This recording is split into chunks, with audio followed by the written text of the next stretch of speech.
Alright everyone, welcome back to another Star Wars Galaxy of Heroes video with Fat Phil, and today what I want to talk about is a big meta shift that I feel is coming to SWGOH soon. This is not only in response to the arrival of the Great Mothers, but with Balin on the horizon, with Ahsoka, and then even Dengar's ship coming. I feel there's a bunch of things that are going to shift the meta in many ways, not just from a PvP perspective, but even in territory wars, or not territory wars, that's PvP, territory battles, conquests that could have a major impact on your account. We're going to kind of talk through those things.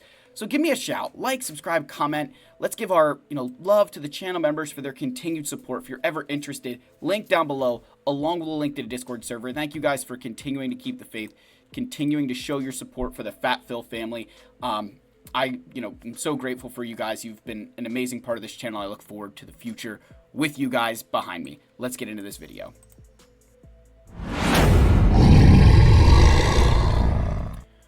Alright, so I want to start with the elephant in the room being the Great Mothers that released at the time of recording today. This team released today, the new Night Sister team, and there's a big difference. This is an elite marquee, so this team is actually supposed to be on par with Jar Jar Binks' Gungans. And the reason that's really crazy to think about is when you look at that Gungan team, you had 4 marquee units and then Jar Jar, who's a journey guide character. So the big thing there to keep in mind with Jar Jar, he's only available every 3 months right now.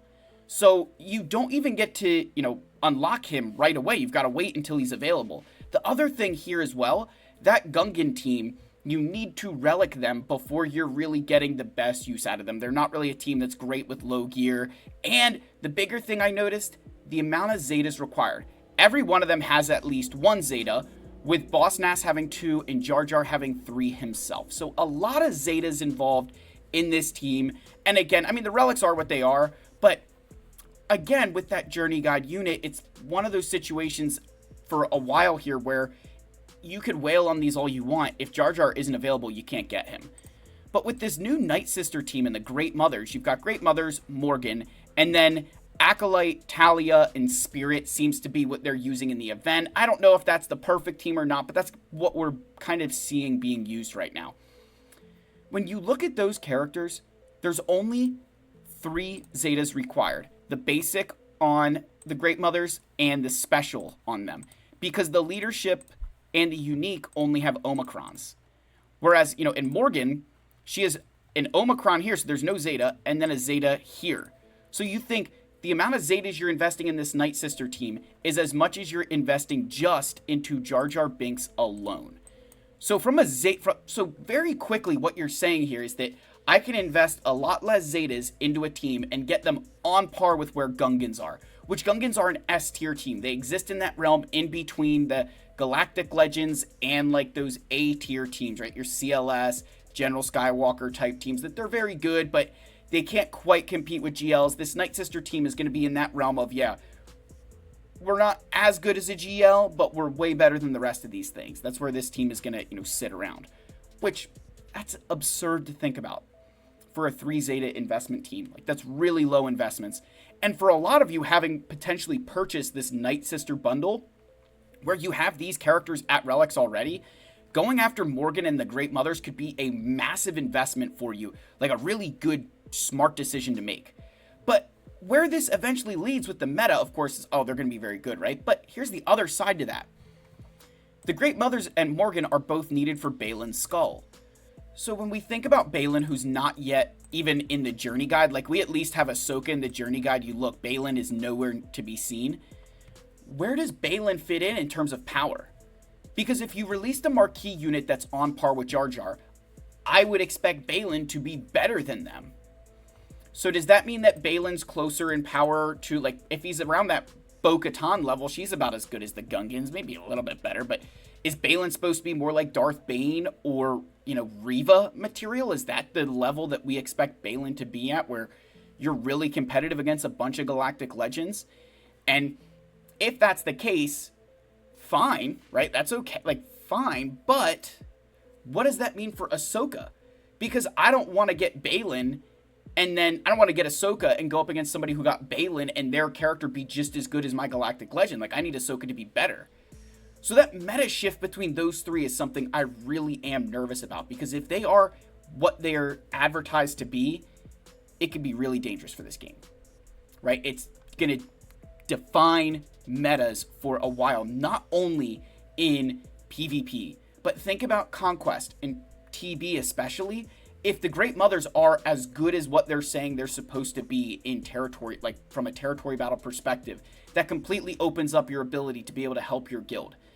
Balin, similar situation, being able to help your guild with getting characters in faster. And that's where a lot of these teams are really showing their value to the game, is that in those game modes like territory battles, having a Balin team means that you can go and platoon your Kylo team, platoon your Lord Vader. So I need you to understand that meta does impact those things like PvE content, just not in the same way because you're not having to necessarily face it. But Conquest, on the other hand, could get a lot more challenging with, as we're seeing with Night Sister feats and online Force user stuff. So you're going to need these things no matter what. But that kind of leads into this whole, again, I kind of mentioned like what Ahsoka needs to be. Because, again, if Balin is what is supposed to be above the Great Mothers, because I'll tell you what, if Balin isn't on the same level as the isn't better than the Great Mothers, it's just as good as them, why would you go invest in Balin's team first when you could build the Great Mother team for a lot less? So Balin's got to be better than them. And if he isn't, it could really hurt this game because he could be treated similarly to Dr. Aphra, where she's a good character, but she's not great, right? Like she's not great. Like, in fact, I'd say Hondo is the best of those characters. Maybe I'm hating on her a little bit too much, but like she's not a popular character because she isn't that fantastic. There's better characters to equip than her, to gear up than her. So if Balin isn't really good, he could potentially be that Aphra type character unless he's needed for something like a raid. So that's a kind of a speculation to think about. Maybe they make you farm him for a raid or some other event like Bo-Katan where he's, a TB battle or something. So just, again, I think that could very well shift the meta that now, hey, guess what? Like the meta shift isn't always, I feel like we just think about it from a PvP, GAC, territory war perspective. But think about territory battles that, a big thing that shifted for a lot of guilds was the introduction of Zepho and Mandalore. It shifts your perspective. You need Jedi Knight Cal. You need Bo-Katan Mandalore. You needed Inquisitors for Reva. Is that next thing you need Balin for this event? And if so, that shifts the meta, right? That shifts what's the, and maybe meta isn't the right word, but focus, that you need to have those things. And then finally, I mentioned, Dengar's ship, right? We're going to be getting a Dengar ship, right? We're getting his to help lift the bounty hunter fleet, but really they said Executor. So the big thing to think about here with the Executor is with Dengar's ship coming in, there's a lot of speculation on, does that mean that the Razor Crest is going to go to a new fleet? Because, when you think about that for a second and you're like, oh, that doesn't make any sense.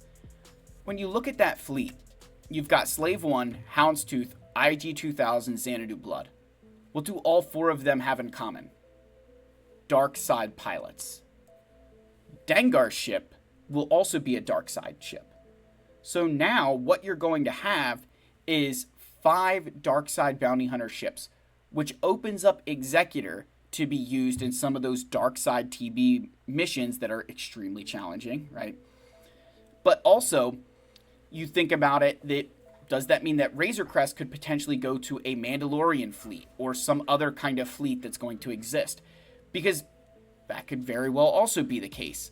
So that would be a huge shift in the meta as well, that, Razor Crest no longer is quite as important to your bounty hunter fleets. Because what if you didn't have to relic Beskar Armor Mando to get an Executor to 7-star? That would be massive for a lot of players. That's a he takes a lot of gear that can go to something else. So that's another area of this game that I think could be shifting as we get this new ship. What does that mean for the Razor Crest and the Executor as a whole in terms of how is it going to impact, where does it find its place? So, guys, with all those things, I'm not going to lie and say that I'm not nervous about it. Because anytime we get these shifts in the meta, we get big changes to it. Anytime you get something that really has upped the ante, stuff has happened, right? Like, we don't, you think about, we get Jabba and then boom, Rise of the Empire happened, right? Like, we got Cal, we got Bo-Katan, and boom, territory battle special missions. You got Jar Jar and Leia, and new raids happened. Like, it's very interesting to me how these things are going to have longer, larger implications in the game, that if we're thinking about them and being ready for them, you could very well get ahead. Because this was something I was kind of talking with Rabid Beaver about a little bit, so shout out Rabid Beaver. And I kind of said, like, my channel, I kind of get yelled at by you guys because I just have a lot of endgame content, because that's unfortunately where I am right now.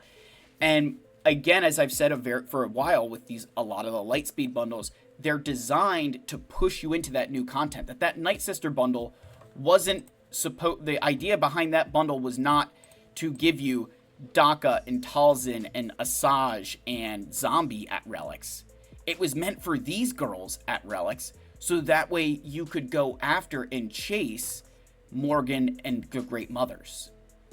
So, with those things in mind, if you do see that Night Sister bundle come back, I would maybe suggest buying it, because like this team's gonna be friggin' good, and especially with a limited Zeta investment, like who doesn't love that? So, just some food for thoughts, just some things that have kind of been sticking in the back of my head as I kind of speculate on what the future of this game could bring. What do you guys think of all that? Where do you think Balin fits in? If the Great Mothers are what they say, which I feel like, from the limited things that I've heard, beating Kenobi already. So what does that mean for Balin? Where do you want him to fit into the meta? And how do you want Ahsoka to act? Does she need to be significantly better than every other galactic legend? Or, are we okay with her being more on that Leia tier? Let me know your thoughts, guys. I love you all. May the Force be with you, and I'll see you in the next one. Cheers, my friends.